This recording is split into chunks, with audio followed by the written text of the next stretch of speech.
5 membres de l'équipe de soins de la santé primaire se sont réunis pour leur rencontre hebdomadaire de 8 heures. Le but de cette réunion est d'élaborer un plan d'action pour les clients. Sont présents à cette réunion Dominique Morissette, travailleuse sociale, Michel Paré, pharmacien, Lise Auger, médecin de famille, Renée Cartier, infirmière, et Joël Choquette, ergothérapeute. Bonjour tout le monde. Bonjour. C'est à mon tour de présider la réunion aujourd'hui. Et il est 8 heures.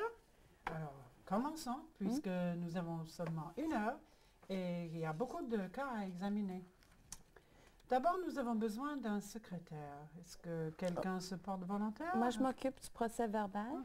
OK. Il faut juste que je prenne les notes de nos décisions sur le formulaire matrice interprofessionnelle. Oui, c'est ça. Bon, merci bien, Joël. Toi, tu sais comment ça marche déjà, je pense. Et le formulaire nous permet de maintenir le cap. Et n'hésite pas à demander une explication si nous ne respectons pas le plan. Bon, est-ce que tout le monde a la liste des patients à examiner aujourd'hui, la liste que je vous ai envoyée? Oui. Est-ce qu'il y a des changements à apporter ou des problèmes urgents?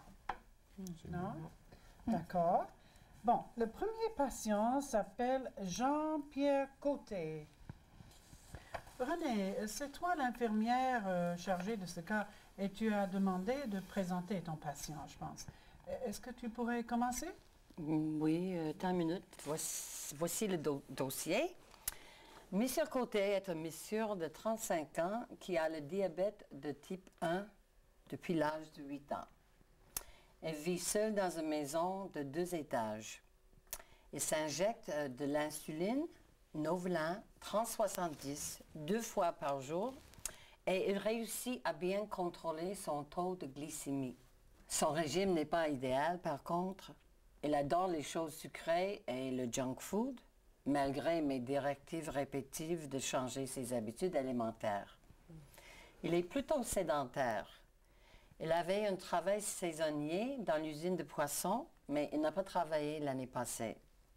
Sa vue baisse depuis 1 an et sans doute ça va continuer à baisser.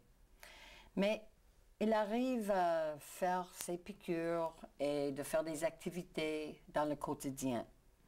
Au fond, il voit assez bien pour l'instant. Il prend 10 mg de Rampril 1 fois par jour. Ensuite, de l'aspirine, un comprimé gastro-résistant de 81 mg 1 fois par jour et 40 mg de simvastatin 1 fois par jour. Il prend aussi 10 mg de diazépam pour dormir et des fois, il répète la dose. Il va passer pour ses analyses régulières et je lui ai pris un rendez-vous avec le podologue pour qu'il lui examine les pieds et lui coupe des ongles. Pour l'instant, ça va, mais je m'inquiète un peu pour sa santé à l'avenir. Mais penses-tu qu'on a vraiment besoin de parler de lui maintenant?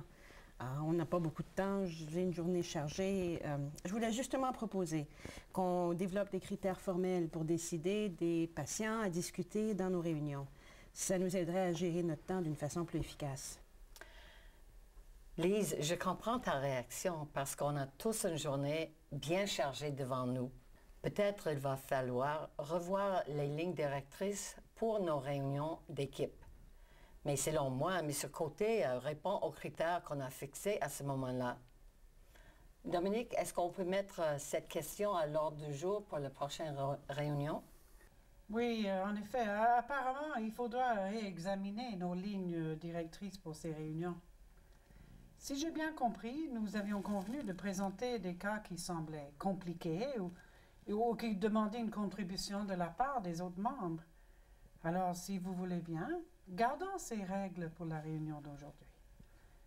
Est-ce qu'on a assez de renseignements pour commencer? Si chacun de vous et de nous, on soulève un point qui représente sa perspective, on pourra commencer à formuler notre plan de soins interprofessionnels. Oui. La condition de M. Côté est stable pour l'instant, mais il a seulement 35 ans et commence à avoir des complications.